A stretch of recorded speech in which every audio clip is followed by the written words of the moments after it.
Hello, friends, and greetings from St. Augustine, Florida, where I live and have lived for several years.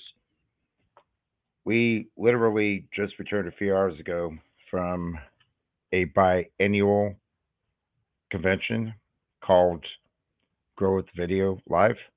It's hosted by an outfit uh, who a couple of folks from the Seattle, Washington area started. It's called Think Media. We, I think, except pretty much everybody, but we do have a very Christian kind of slant to it. And this is my first experience doing any work, any actual real work with Sean and Sonia Kennel, and it was a very fulfilling trip. So I had a couple of takeaways from this. We had Shailene Johnson, if y'all remember Pio, that was kind of like the skinny lady version of Billy Blank's Ty Bo, you know, all those infomercials. She sold that brand years ago, so she's not really into Pio, but she talked a lot about how to be successful with podcasts, how to stay on point, stay on mission. The day before that, we had Dave Ramsey talk to all of us, and having been through Financial Peace University twice, and Wendy's been through twice as well,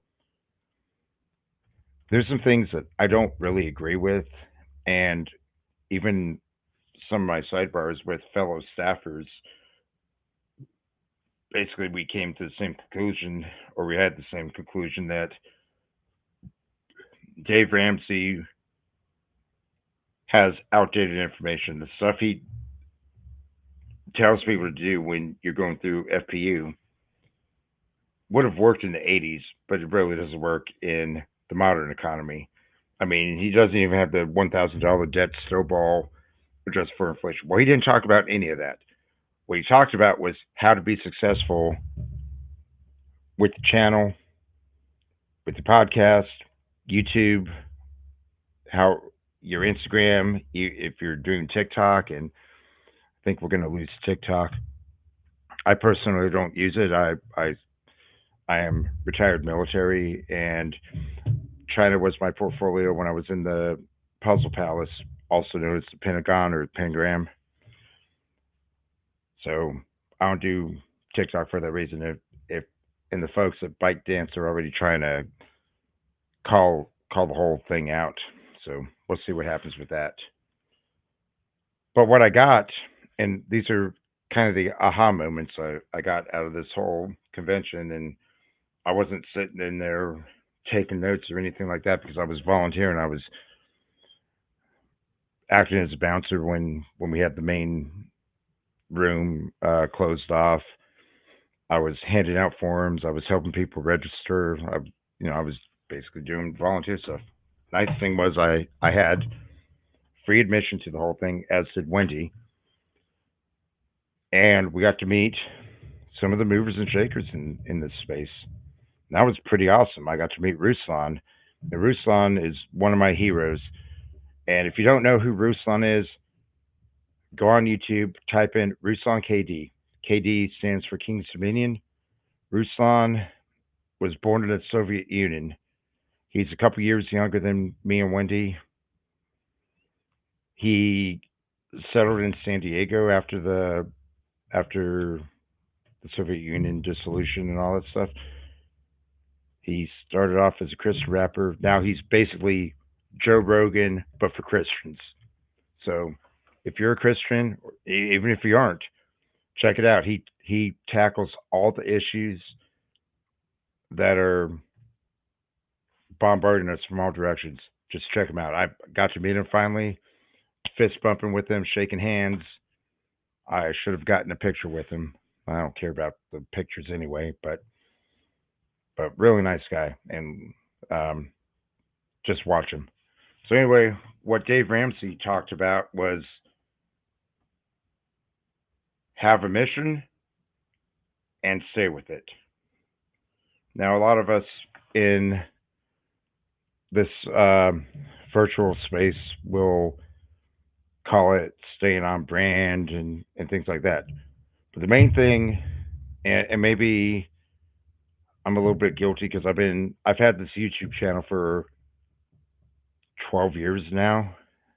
For a long, actually longer than that. I've had this YouTube channel for probably 14 or 15 years. I would just post my various random things on there for a long time. Now I'm actually trying to turn this into an opportunity to earn income, have a business, and provide something that the good Lord wanted me to provide, which is a place where I can share the stories about serving in the military, transitioning out, and the whole kit and caboodle of challenges that we face when we try to become civilians after we've been doing this our whole adult life. And a lot of us were even born in military families, so there you go. So that's what I'm all about anyway on the DD-214. So Ramsey said he basically told us he was not chasing the views, not chasing opportunities to go viral or anything like that. And that was a consistent theme throughout this entire convention. Even Sean Cannell himself gave us a whole like 3 circle Venn diagram about what to do in the next 90 days.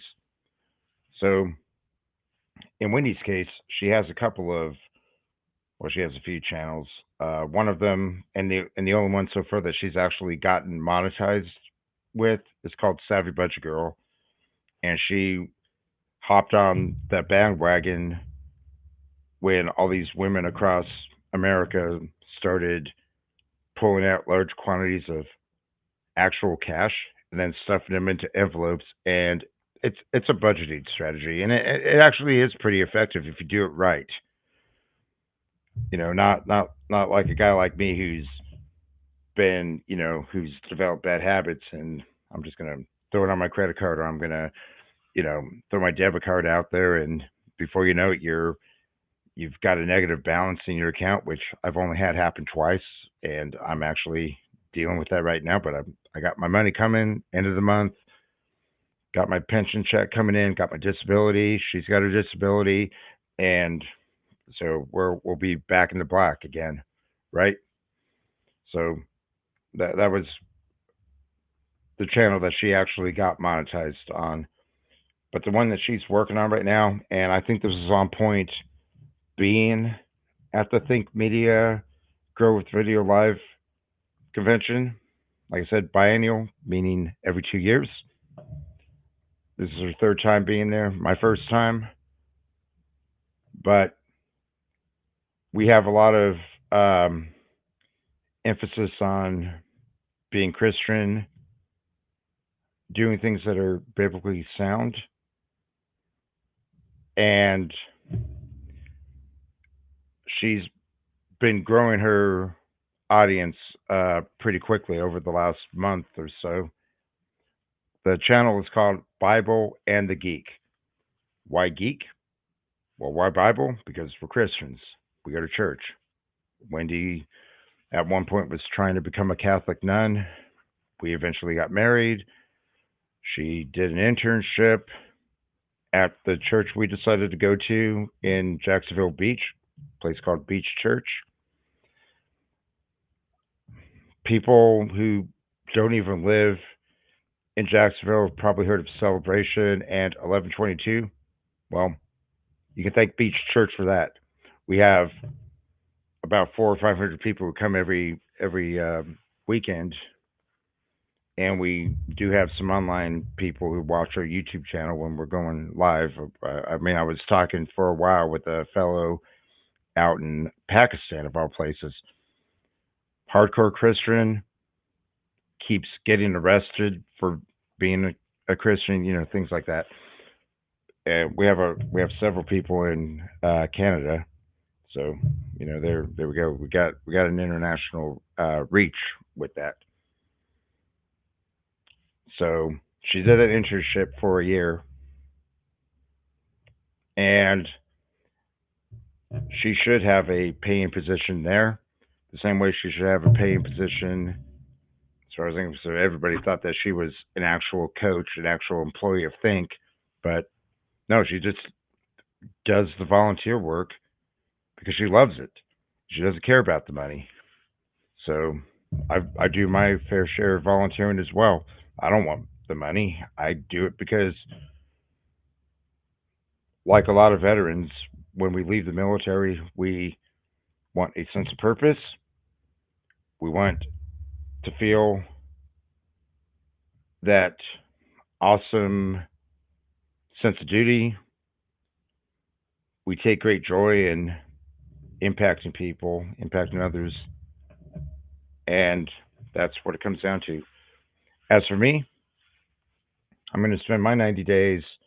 Well, she's going to spend her 90 days building up Bible and the Geek, and actually, she made some pinky swear promises with a couple of fellows that this is her main push. So, Bible and the Geek, a place for nerds like me, like Wendy, and maybe anybody who's listening. You would have to be a geek to listen to me, but a place where we can talk about how to read the Bible, how to interpret things, and critical thought, because we all know that the Bible has been used as leverage to hold people down. Whether that was slavery, Jim Crow laws, all that stuff, we all know the story. And as for me, I'm going to focus on a couple of things. So I do want to start holding the interviews. So I'm going to give you a link at some point in the near future. I'm going to do my first interview with my wife, who happens to be my favorite veteran. We're going to talk about how we joined the military, the challenges when leaving the military, and what to do next. I've been retired for 2 years, and I'll be honest, I'm not doing all that well with it. I started drinking heavily. I'm, you know, I I I've gone pretty much through 5 different jobs. I'm trying to get into, well, I'm on job number 6, which is me being a freelance writer. So you want me to do some copyright work or anything like that, editing, and I do a lot of this also on a volunteer basis. But if y'all want to allow me a chance to help you be a better writer and put something together, you got my name, you got my number, you got my YouTube channel, and I would be happy to do it at a competitive rate. So just throwing that out there, that's my advertisement for myself. But that's what we're doing. Like I said, I got a pension. She gets a disability check. I get a disability check. If we make no other money, all it means is we're eating cheap ramen noodles and then paying the rest of the bills. That's not the worst thing that can happen. And we take walks and everything, so we're doing okay there. But I want to do that. I want to start getting these interviews going. So in a couple days, I'm trying to be consistent about putting it out on Tuesday. So either tomorrow, which is Sunday, or Monday, we're gonna do our interview, and then I'm going to publish. I'm going to have a link where you can schedule with me. She already created that link for me. I don't remember the URL, but it will be in the comments on the YouTube channel, and it will also be on the D214 page, because we got to put some material. This is probably my 12th or 13th DD214 podcast. I got the Sunday Fun Days, which I was trying to do, and I think I'm going to rebrand that as a history or current events or kind of thing where on the weekends I could talk about. Well, if you've watched my channel, you've seen how I narrated through the video of one of my ships that was getting sunk in the Pacific Ocean, USS Denver or ex Denver at that point, decommissioned ship. But you can watch that. I also, on the day of the infamous motor vessel Dali hitting the Francis Scott Key Bridge, and my sister-in-law is a long haul truck driver, drives over that bridge all the time. So it was a good sigh of relief when we got a hold of her and went, okay, you're good, you're alive. You weren't driving, you weren't trying to drive over when that ship hit the bridge and knocked the whole thing down. So those are things I kind of want to get into. Maybe eventually I could get into some more controversial things, but I'm not Jordan Peterson. I'm not Ben Shapiro. I'm not Candace Owens. I don't really want to get into that. I have my thoughts about that. If you know me well enough, you know where I stand on some of these things, but that isn't what I want to deal with. I want to create a space where people who have left or about to leave the military, a place where we can share experiences because everyone will have a unique experience. In fact, me, I actually hit the lottery right, going out the gate. I had ended up with two jobs. I had a full time job as a contractor at a numbered fleet command, and I had a part time remote job writing things about AI and summarizing congressional subcommittee, congressional committee hearings, things like that. And it was awesome. Well, I decided I hated the full time job, so I just, you know, I I left that. And then about a month later, I got laid off from the other one because the company I was working for didn't get a contract that they were really counting on to get. And because everybody at that company was, they're lawyers, engineers, ambassadors, things like that. I was literally the only guy who had none of that. So, of course, I was going to be the first one to go. Then I worked a call center job for a minute for a major financial firm. And by all accounts, I was the best employee they've ever had. But I only lasted 2 months. Why? Because as a military leader, officer, a person who actually would routinely come home and cry when I knew my people were, my shipmates were having some issues, and I'm trying to help them get from despair to yes. Yeah.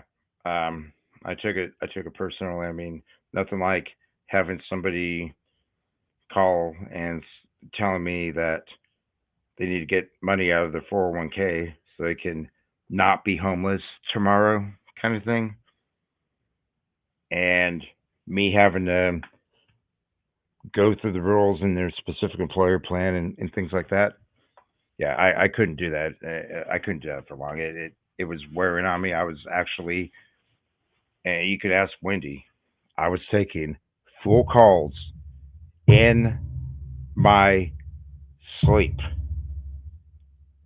It, that's how serious I took the job. It wasn't healthy, and I threw in my 2 week notice after I had a good long chat about all that. That I'm, doing this freelance writing stuff, and I keep putting in applications for GS positions, for contract positions, but it's a small Navy. I was a little bit reckless for about 20 years on a PHP hosted forum called Sailor Bob. So everybody knows who I am, and every time I now apply for a contract or a GS job or anything that has to do with the Navy or the military, thanks but no thanks. So be careful what you do on social media. Just don't be stupid. So I'm gonna focus on D214. Maybe I can start getting a sponsorship from the various veteran organizations and such. I live near Jacksonville. I've applied for a bunch of jobs at Wounded Warrior Project, which conveniently happens to be headquartered right here in Jacksonville. But I've probably put in for 10 jobs that I definitely felt I was qualified for, and I've been rejected every single time. Well, maybe that's not where I need to be. Maybe I need to make my own outfit and maybe collaborate, maybe get a little sponsorship. I mean, they got a lot of money, right? I'm kind of spitballing ideas out there, about how I'm going to create something that will be relevant, that will be impactful, that people will appreciate. And of course, that goes back to the sense of purpose. You serve military 20 years, some change, or even longer. I'm personally friends with one fellow. I was born in 1979. This guy joined the Navy in 1980, and he's only now retiring. He's been in. He's going to have a 45-year career. He was enlisted, became an officer.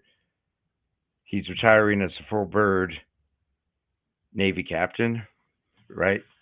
So '06 and everything. 45 years. There were some amazing folks out there who somehow managed to do that. And what's he going to do next? I have no idea. But I did tell him I'm willing to share my insights because I've been in civilian life for a couple of years already. So good times, bad times. I know we've had our share. Yeah, if you know the song I'm referencing there, Led Zeppelin, Good Times, Bad Times, from the first album, Led Zeppelin 1. Okay, so there you go. And that's pretty much what I got to say about that. Oh, and I'm going to start. I started this several years ago, putting a compendium of sea stories together, which I hope eventually to self-publish, and maybe people will like it. So be looking for that. And one of those stories is quite recent, as in Tuesday. We got up bright and early in the morning, go to Jacksonville Airport, 50-minute flight to Atlanta. We're about to get on our connecting flight in 30 minutes. Wendy has a major medical emergency, and before I know it, I'm riding shotgun in an ambulance while she's in the back. Get her in the hospital. I went, well, I've never been to Atlanta. Maybe I'll just go explore a little bit. And by exploring, that meant I went on a little bit of a bender. And before I knew it, I was in the middle of nowhere in some place somewhere in Atlanta. But yeah, she got out, had my location pinged because we share a location on our phones. And after an hour and a half or so, car shows up. It's an Uber. Get in. All right, we're good to go. Get to the airport. Finally get on the plane. But actually, we got to the airport and, well, it was several hours. So I go to the bar. I go grab a snack, have a beer. And there's a couple of fellows who were sitting there where we just start talking. One thing leads to another. Now I'm telling the entire story, and before I know it, I got about 12 people just hanging on my every word. I'm going, okay, this is what I got to do. I got to start writing stories, like putting the sea stories out there in the style of my literary heroes. And my literary heroes are Poe, Flannery O'Connor, Kurt Vonnegut, Isaac Asimov. Yeah, I mean, the whole Me Too thing, and that guy, he would have never survived in today's political climate. He shouldn't have survived even in that political climate. But, if you've watched Mad Men, you kind of know have an idea of how things used to roll, I guess. I mean, I was born in 1979. I mean, I grew up in the progressive era where flirting, putting your hands on ladies and stuff like that, it's a great way to get instantly fired or unemployed. So there's that. But I'm sitting there, I'm telling a short story, and my other literary heroes also include Will Rogers, Truman Capote,